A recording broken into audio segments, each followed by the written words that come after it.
एक तरफ बांग्लादेशी घुसपैठियों से प्यार और भारतीयों से रार और तकरार। आखिर कौन देगा जवाब इसका? ये कोलगेट स्कैम क्या है? ये जो आपकी बहू है रुचिरा बनर्जी, उसके घर पे जब सीबीआई पहुंच रही है तो सीबीआई के पहले आप पहुंचकर वहां पर क्या कर रही है? आप वो हैं जो कि जय श्री राम के नारे से नाराज हो जाती है, लेकिन अल्लाह अकबर आप बीच रोड पर जाकर पढ़ती और पढ़वाती। वहां पर जो सरकारी कर्मचारीज हैं, जिसको कि इलेक्शन कमीशन ऑफ इंडिया बोलता है कि इनको दूर रखना है इलेक्शन के किसी भी कैंपेनिंग से, किसी भी कैनवैसिंग से, उन पर दबाव दिया जा रहा है कि अगर आप अपने परिवार वालों को टीएमसी के रैली में नहीं भेजेंगे तो आप इस बात को मानकर चलिए कि आपकी नौकरी सुरक्षित नहीं है, आपकी नौकरी कभी भी जा सकती है। आप क्या भारत को अब इस्लाम शरीयत के कानून से चलाना चाहती हैं ममता दीदी? जवाब इसका आपको देना होगा। भारत जब चलेगा तो भारत अंबेडकर के संविधानों से चलेगा, भारत सुभाष के आदर्शों से चलेगा, भारत गांधी के विचारधाराओं से चलेगा। भारत आपके तुष्टीकरण की नीति से नहीं चलेगा। आपको पता है ममता दीदी रैली नहीं कर रही हैं, क्योंकि रैली की शोभा तभी बढ़ती है जब रैली में भीड़ होता है।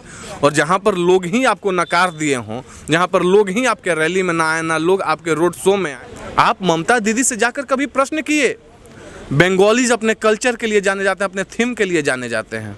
बंगाल में आपने दुर्गा पूजा पर रोक सिर्फ इसलिए लगा दिया क्योंकि आप चाहती थी कि कहीं ना कहीं जो 30% मुस्लिम का वोट है वो हमें मिल जाए एक मुश्त। आपने वहाँ के थीम के, वहाँ के कल्चर के बारे में ममता बानर्जी नहीं समझा। आप बात करेंगे कल्चर का, आप बात करेंगे हेरिटेज का, आप बात करेंगे थीम का।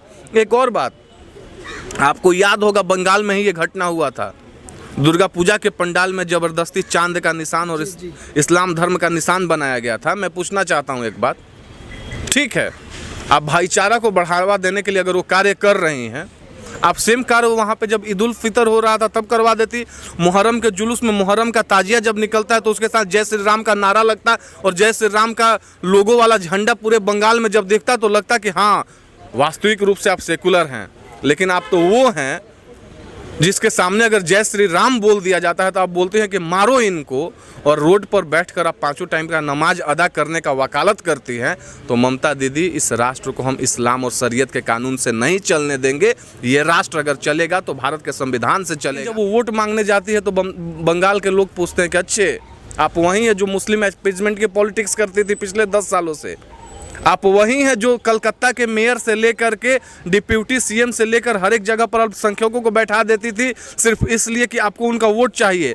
आप वही हैं जो कि नंदीग्राम में सिंगूर वाला परियोजना, आपको पता होगा, टाटा नैनो का जो परियोजना था उसको ख़त्म करने का आपने कार्य किया। आप वही हैं जिसके कार्यकाल में बंगाल में अनएम्प्लॉयमेंट का ग्रोथ रेट सबसे ज़्यादा हो गया। तो ममता दीदी के पास इन चीज़ों का जवाब नहीं होता है कि बंगाल की जो जनता है वो ममता बनर्जी का जो विनाशकारी मिशन था पिछले 2 टेन्योरों में, उससे इतनी परेशान हो चुकी है कि अब ममता बनर्जी के पास अपना रिपोर्ट कार्ड जारी करने के लिए कुछ नहीं बचा है। अगर ममता बनर्जी को 10 साल बंगाल की जनता ने मौका दिया, समय दिया, ममता बनर्जी ने अगर कार्य किया होता बंगाल के लिए, तो आज वो अपना रिपोर्ट कार्ड लेकर जाती और बोलती कि देखो मैंने ये किया है और इसके आधार पर मैं आपसे वोट मांग रहा हूँ। 2 दिन पहले आपने देखा कि गुजरात के नगर निकाय चुनाव के रिजल्ट सामने आए। 6 के 6 नगर निकायों में भारतीय जनता पार्टी वहाँ पर जीती और पिछले 25 सालों से भारतीय जनता पार्टी गुजरात के राजनीति में तुरुप का इक्का, तुरुप का पत्ता बनी हुई है। पता है क्यों? क्योंकि वो अपने रिपोर्ट कार्ड के आधार पर गुजरातियों से वोट मांगती है। और बंगाल की जनता इस बात को भली भांति समझ चुकी है और बंगाल में जो बदलाव की आंधी आई है, आप विश्वास रखिए, जय श्री राम के नारे से नफरत करने वाले रावण की जैसे विनाश लीला आपने देखी थी, वही विनाश लीला आप ममता बनर्जी की मई 2021 के विधानसभा के चुनाव में देखने जा रहे हैं। और इनका ऐसा विनाश होगा कि इनका समूल नष्ट हो जाएगा और ये फिर कभी उठ नहीं पाएंगे। नमस्कार, मैं हूं ऋषभ अवस्थी और आप देख रहे हैं ओ न्यूज़। जैसे जैसे बंगाल में चुनाव नज़दीक आ रहे हैं, सरगर्मी बढ़ती जा रही है। हमारे साथ आज बात करने के लिए जुड़े हुए हैं सुभाष जी। सर, आपका बहुत बहुत स्वागत है हमारे चैनल पर। धन्यवाद, बहुत शुक्रिया जी। सर, आपसे समझना चाहूँगा कि जिस तरह से बंगाल में चुनाव की जो डेट है वो नज़दीक आ रही है, लगातार बयानबाजी भी बढ़ती जा रही है, सरगर्मी बढ़ती है, इस पूरे चुनाव माहौल को आप कैसे देखते हैं? देखिए, एक ऐसा बात है कि बंगाल की जो जनता है वो ममता बनर्जी का जो विनाशकारी मिशन था पिछले 2 टेन्योरों में, उससे इतनी परेशान हो चुकी है कि अब ममता बनर्जी के पास अपना रिपोर्ट कार्ड जारी करने के लिए कुछ नहीं बचा है। अगर ममता बनर्जी को 10 साल बंगाल की जनता ने मौका दिया, समय दिया, ममता बनर्जी ने अगर कार्य किया होता बंगाल के लिए, तो आज वो अपना रिपोर्ट कार्ड लेकर जाती और बोलती कि देखो मैंने ये किया है और इसके आधार पर मैं आपसे वोट मांग रहा हूँ। ये मैं क्यों आपको बता रहा हूँ। कुछ लोग हैं जो कि बीजेपी के पॉलिटिक्स पर उंगली उठाते हैं। अभी 2 दिन पहले आपने देखा कि गुजरात के नगर निकाय चुनाव के रिजल्ट सामने आए। 6 के 6 नगर निकायों में भारतीय जनता पार्टी वहां पर जीती और पिछले 25 सालों से भारतीय जनता पार्टी गुजरात के राजनीति में तुरुप का इक्का तुरुप का पत्ता बनी हुई है। पता है क्यों? क्योंकि वो अपने रिपोर्ट कार्ड के आधार पर गुजरातियों से वोट मांगती है।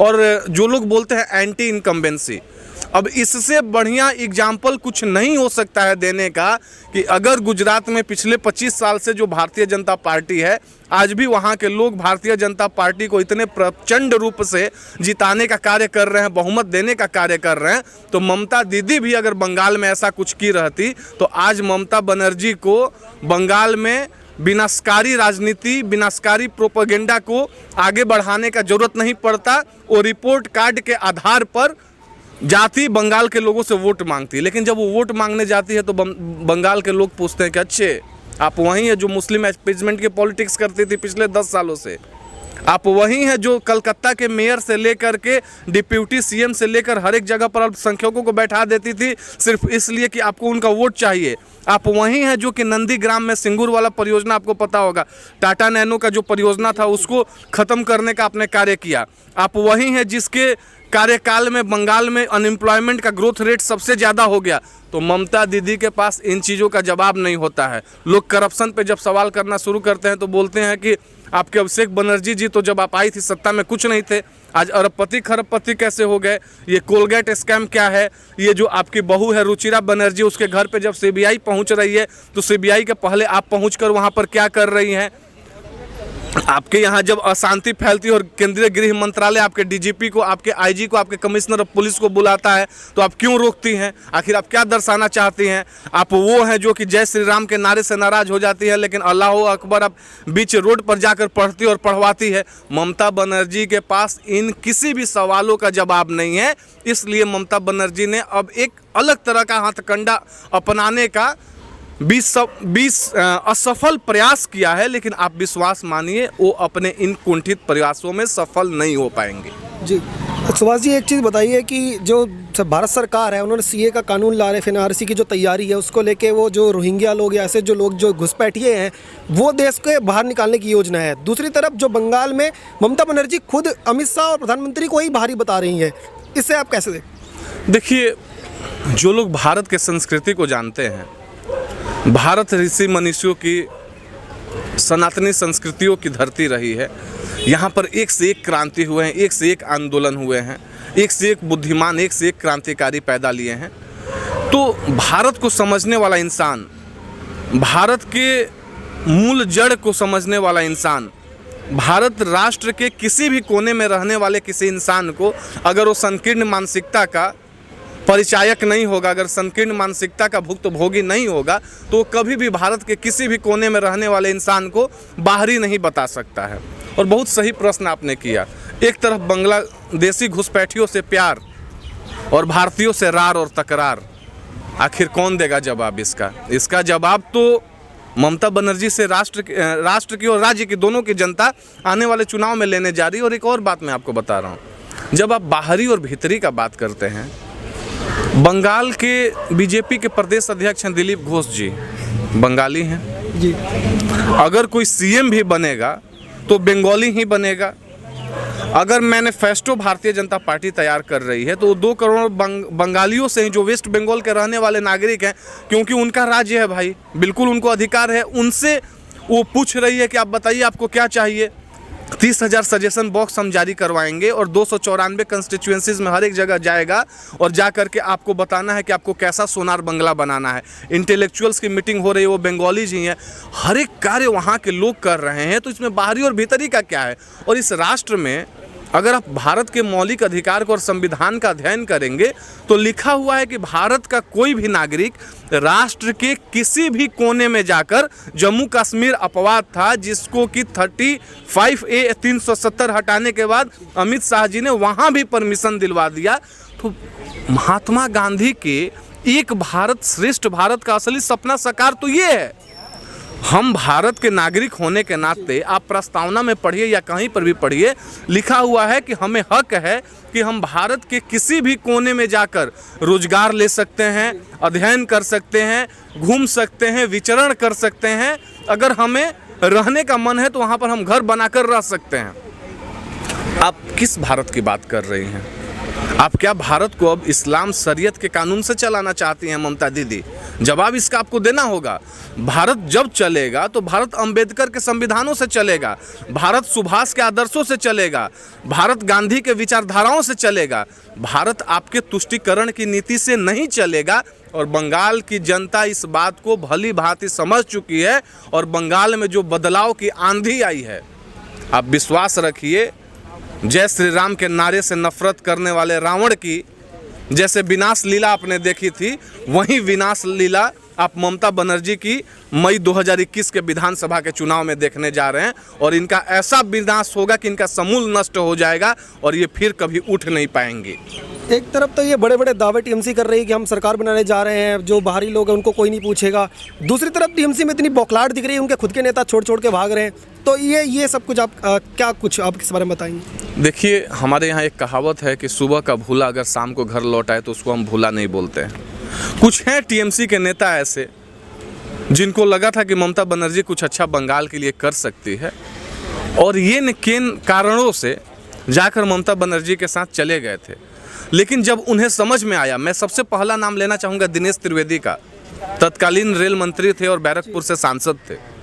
दिनेश त्रिवेदी ने बोला कि जब मैं ममता बनर्जी के पार्टी में रह करके, बहुत वरिष्ठ नेता थे, बहुत बड़े नेता थे, और मैं बंगाल में जो हिंसा हो रहा है उसको अगर मैं कंट्रोल नहीं कर पा रहा हूं, तो मेरी विचारधारा, मेरी मानवता की जो सोच है वो हमें इस पार्टी में रहने से मना करती है। और मैं देख रहा हूं कि अगर इस राष्ट्र में किसी को कोई बचाने का कार्य कर रहा है तो वो कौन सी पार्टी है। एक और बात, जब आप चर्चा करते हैं ममता बनर्जी के तमाम ऐसे बातों का, तमाम ऐसे दावों का जिसमें वो बोलती है कि हम सरकार बनाएंगे, आपको पता है ममता दीदी रैली नहीं कर रही हैं, क्योंकि रैली की शोभा तभी बढ़ती है जब रैली में भीड़ होता है।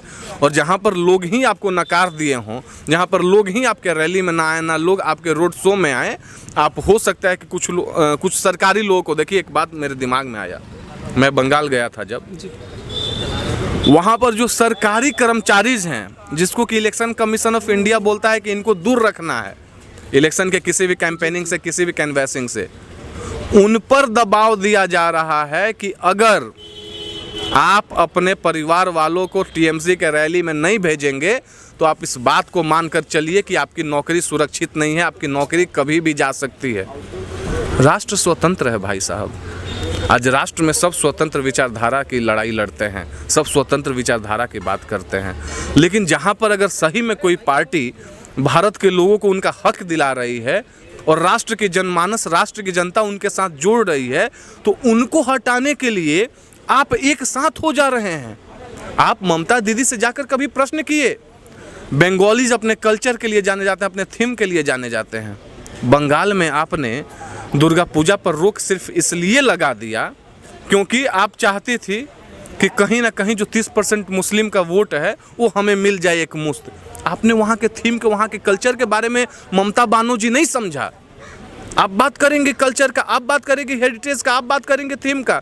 एक और बात, आपको याद होगा बंगाल में ही ये घटना हुआ था, दुर्गा पूजा के पंडाल में ज़बरदस्ती चांद का निशान और इस्लाम धर्म का निशान बनाया गया था। मैं पूछना चाहता हूँ एक बात, ठीक है, आप भाईचारा को बढ़ावा देने के लिए अगर वो कार्य कर रही हैं, आप सेम कार्य वहाँ पे जब ईद उल फितर हो रहा था तब करवा देती। मुहर्रम के जुलूस में मुहर्रम का ताजिया जब निकलता है तो उसके साथ जय श्री राम का नारा लगता और जय श्री राम का लोगो वाला झंडा पूरे बंगाल में जब दिखता तो लगता कि हाँ वास्तविक रूप से आप सेकुलर हैं। लेकिन आप तो वो हैं जिसके सामने अगर जय श्री राम बोल दिया जाता है तो आप बोलते हैं कि मारो इनको, और रोड पर बैठकर आप 5 टाइम का नमाज अदा करने का वकालत करती हैं। तो ममता दीदी, इस राष्ट्र को हम इस्लाम और शरीयत के कानून से नहीं चलने देंगे। ये राष्ट्र अगर चलेगा तो भारत के संविधान से चलेगा। सुभाष की जो धरती रही है, 1897 में जन्म लिया वो इंसान दुनिया के सारे सुख सुविधाओं को भुलाकर अपने आप को इसलिए समर्पित और बलिदान कर दिया क्योंकि उसको भारत को विश्वगुरु बनाना था, उसको भारत को सोने के चिड़िया के रूप में देखना था। तो वैसे क्रांतिकारियों को, गांधी के विचारधारा को लाने के लिए हमें इस राष्ट्र में कुछ भी करना पड़ेगा। तो हमारे, आपके और तमाम ऐसे युवाओं का कर्तव्य बनता है कि हम आगे बढ़कर यह कार्य करें, लेकिन राष्ट्र को विघटित और विनाश होने से बचा लें। यही हमारी राष्ट्रीयता की और भारतीयता की असली पहचान और डिफिनेशन होगी। जी, हमारे साथ बात करने के लिए बहुत बहुत धन्यवाद। Thank you. ये थे हमारे साथ सुभाष जी, जिनका कहना है कि बंगाल में पूरी तरह से जो ममता बनर्जी की राजनीति है वो एक्सपोज हो चुकी है और जनता समझदार है। जनता इस बार भाजपा को चुनने जा रही है। आप देखते रहिए ओ न्यूज़। धन्यवाद। जय हिंद।